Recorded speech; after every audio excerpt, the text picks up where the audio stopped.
Hello guys, magandang umaga sa inyong lahat. Ngayong umaga, gagawa tayo ng ng cheese bread. So wag natin patagalin, simulan na natin.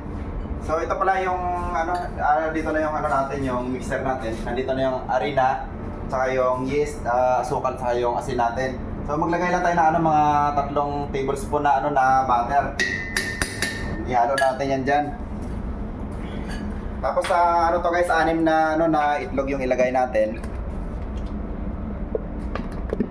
Ibuhos natin, isama-sama natin yan at saka maglagay tayo ng to guys, na fresh milk at saka tubig. Dapat na malamig yung natin, malamig yung tubig natin at saka yung fresh milk natin. Hindi tayo maglagay na yung maligamgam na na yung iba kasi maligamgam yung ginagawa nila eh. Tayo naman baliktad, tayo dapat malamig galing sa ref yung natin, yung fresh milk natin. Tayo na, haluin lang natin siya. Mga to guys, mga nasa 20 minutes na na halo to para maging maging fluffy yung yung dough natin mamaya. Para mamaya i-testing natin, tingnan niyo kung gaano ka flexible yung yung dough natin. So hello guys, ito na pala yung yung dough natin, tapos na natin haluin. So lang natin to, ilipat lang natin dito sa lamesa natin.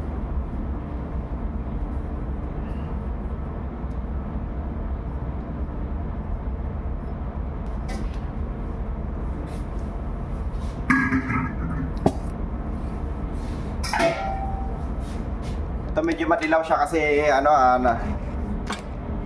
medyo madilaw siya kasi naglagay ako dito na ng food color.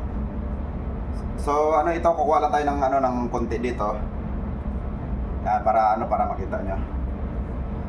Tapos natin kung talagang kung talagang flexible na yung dough natin. Pag pag yung dough ninyo guys, yung hindi na siya basta-basta napupunit, ibig sabihin okay na 'yon. Katulad nito, yun na naman, pag inuunat nyo siya, hindi siya basta-basta napupunit.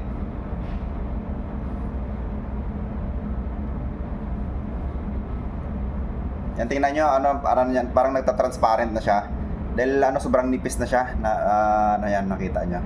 Tingnan nyo kung gaano katibay yung dough natin. Dapat ganyan na ganyan yung yung gawa ninyo na do. Ibig sabihin sa pag ganyan ready na yung tinapay natin, maganda na yung yung pagkahalo natin. So bali yung gagawin natin dito lang natin to.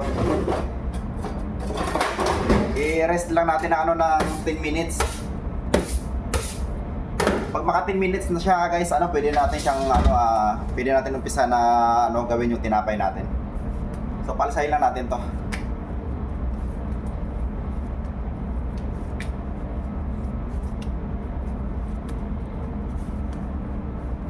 Yan, ito.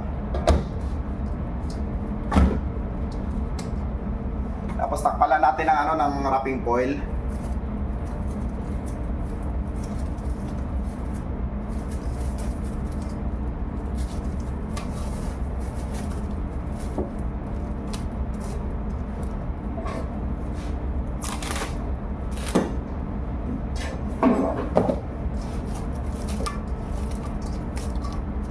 Yan, okay na to guys. Tayo lang natin ng ng 10 minutes, orasan natin pagkatapos pwede natin simulan yung yung cheese bread natin.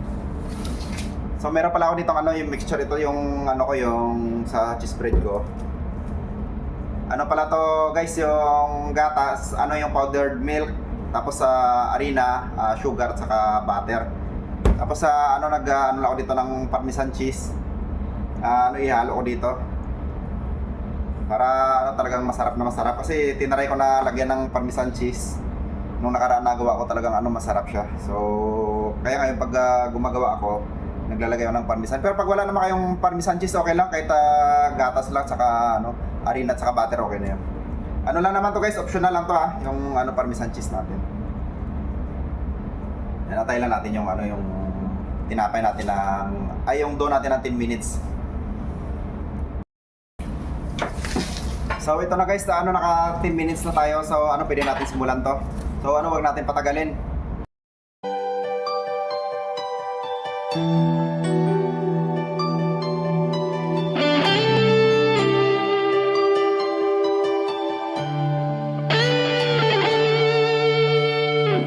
minsan natikman ang init ng iyong halik. Akala ko narating ko na ang ulap sa langit.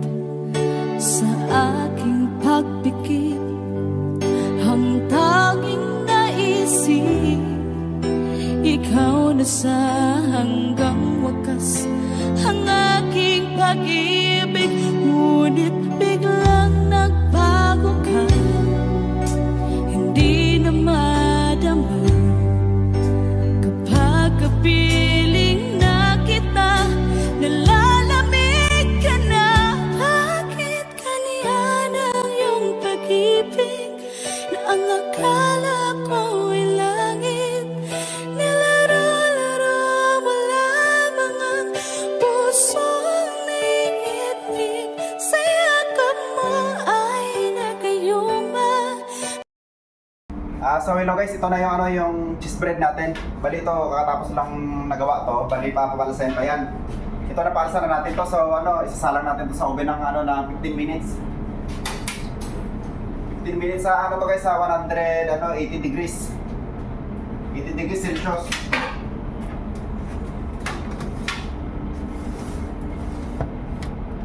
Salang lang natin yan. Tapos antayin lang natin na 15 minutes, ready na yung cheese bread natin. Sige, cut. Guys, ito na yung after 15 minutes, ito na yung natin yung cheese bread natin. Kunin na natin. So yan, tingnan nyo kung gaano kaganda yung tinapay natin. Yan, ganyan yung natin guys, yung cheese bread natin, freshly baked.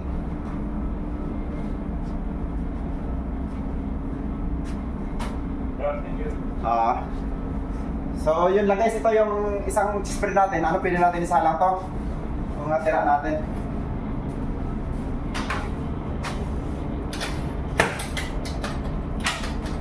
Yan, after 15 minutes, luto na rin to. Maraming salamat guys at mga umaga sa inyo lahat.